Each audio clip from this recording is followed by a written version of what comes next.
Hello everyone, this is Crota giving you a shoutcast between myself and redlion here on Steps of War. Yeah, that was me setting my kitchen timer. I started the replay a little bit, or recording a little bit early. I'm like, no real reason to reset that all. Anyways, we have redlion spawning on the bottom left-hand side as the red Protoss player. I am the blue Protoss player spawning over here on the top right-hand side. I am in fact the blue Protoss player, and I did in fact choose random. So pretty much gonna try to do a standard opening.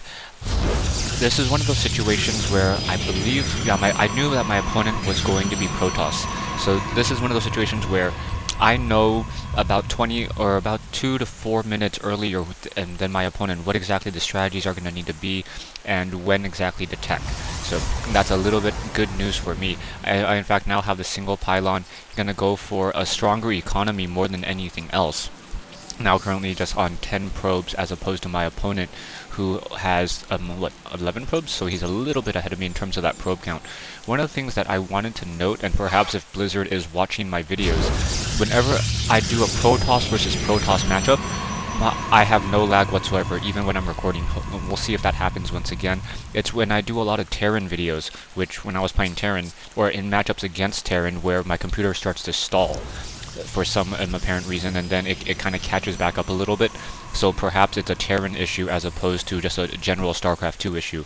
Probe now moving out as well. Gonna go ahead and move into this north-hand side. I'm gonna come up this ramp and see in fact the gateway being warped in and a secondary pylon. My opponent, on the other hand, has that single gateway really pretty much blocking that ramp, blocking that choke pretty tightly.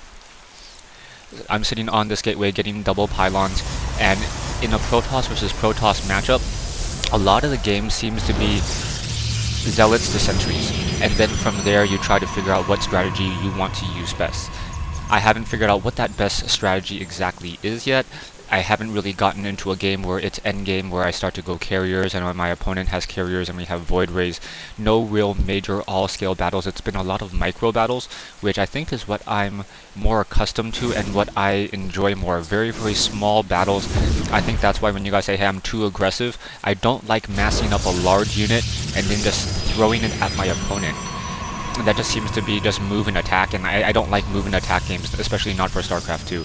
So once again, this is me getting that double gateway, taking a look at my opponent also getting that double gateway, single pylon there, and getting also a pylon back, or a cybernetics core here, and getting another pylon. So we're pretty much even. I think if you take a look at the unit count, yeah, pretty much even on the unit count, pretty much the same in terms of production count. And take a look at the army sizes. I have a little bit of a larger army, but that's not by much.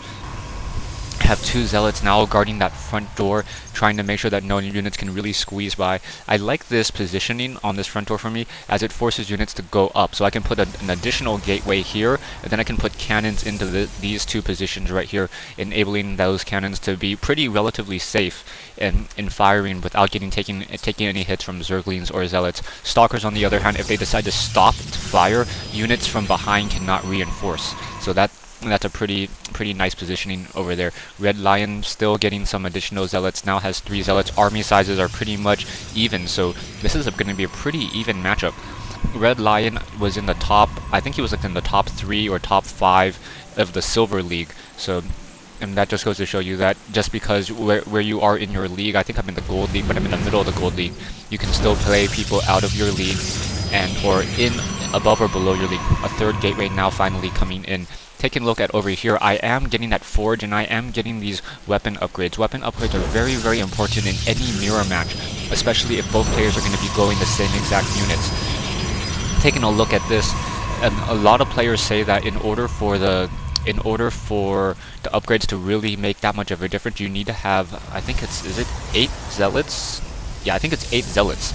But that way the amount of damage being the amount of damage, net damage, is different. The problem with that theory is not all Zealots will be attacking at the same time. If it was a straight 9 Zealots versus 8, then yeah, that's probably true. But in choke situations, in tight corners, things like that, it actually becomes easier for the 8 or the 4 zealots to fight 4, and then 3 zealots trying to get into position, trying to take down more units. He has warped all of his gateways into warp gates. I am a little bit behind in terms of gateways, but I have in fact a robotics facility, so getting that earlier robotics facility, he's taking the Twilight Council in order to get charge. Charge, also a very, very important ability. I think I forget to tech charge, and that really just, you know, throws me off my game for a little bit. Didn't realize how slow this game was. The whole entire the game, I promise, will pick up. So because the game speed is going to pick up, I'm going to take this time to say stay tuned for part 2 and the conclusion of this replay between myself and redlion here on Steps of War.